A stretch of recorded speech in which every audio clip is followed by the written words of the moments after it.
Saya nolak TPL itu sebenarnya sejak saya lihat sendiri waktu saya memperindak. Waktu saya pergi ke Toba, ke gereja HKBP di Pearaja. Saya lewat TPL, saya lihat ada demo. Nah, terus pembantu saya bilang, ini demo mengenai Indorayon. Apa itu Indorayon? Nah, mereka bilang itu bubur untuk bikin kertas. Nah, mereka beli kayu dari rakyat. Jadi rakyat tuh yang motongin aja hutan situ. Terus saya minta mobilnya berhenti. Mereka bilang, jangan Pak, ini mereka rusuh. Enggak, berhenti. Saya turun, saya tanya sama rakyat itu. Apa yang terjadi?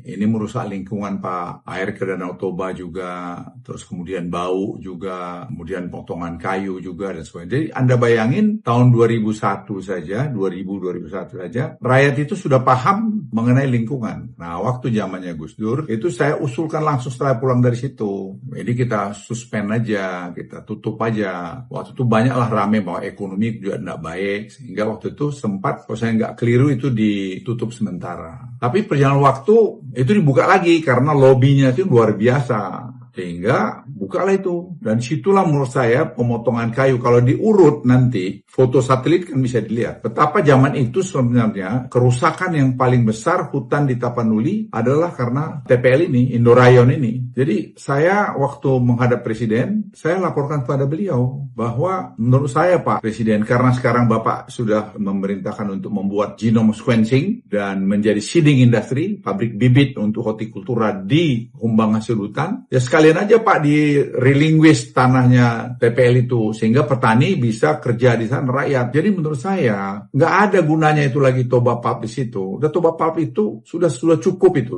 Itu kan sebenarnya nggak benar. Dan kalau ada orang nuduh saya punya saham mana? Tunjukin. Saya tidak pernah punya saham kecuali di perusahaan saya, yaitu Toba Sejahtera yang saya buat sendiri. Di situ ada Kutai Energi, satu-satunya yang punya IUP yang saya dapat tahun 2003 atau 2004, IUP batubara di Kutai Kertanegara, yaitu itulah sampai hari ini milik saya. Saya tidak punya IUP nikel, saya tidak punya saham di Morowali yang dituduh-tuduhkan oleh yang tidak jelas-jelas itu. Saya punya saham katanya di sana, tidak punya.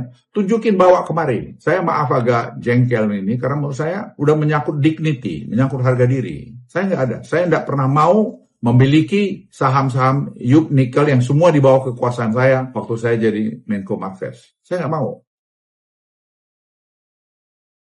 Bukan hanya menentang, saya saran pada Presiden untuk dicabut. Masa kita dikontrol oleh satu orang aja yang mengontrol hampir 200.000 hektar tanah di sana? Ya nggak bener lah, saya setuju banget dengan Presiden. Itu orang-orang kaya yang menikmati hasil bumi kita, tinggalnya di luar, bawa duitnya keluar. Apa yang kita dapat? Ya kerusakan ini yang kita dapat. Saya sangat setuju sama pikiran Presiden mengenai. Tapi saya juga mengimbau kita yang pejabat-pejabat tinggi, jangan asal ngomong juga.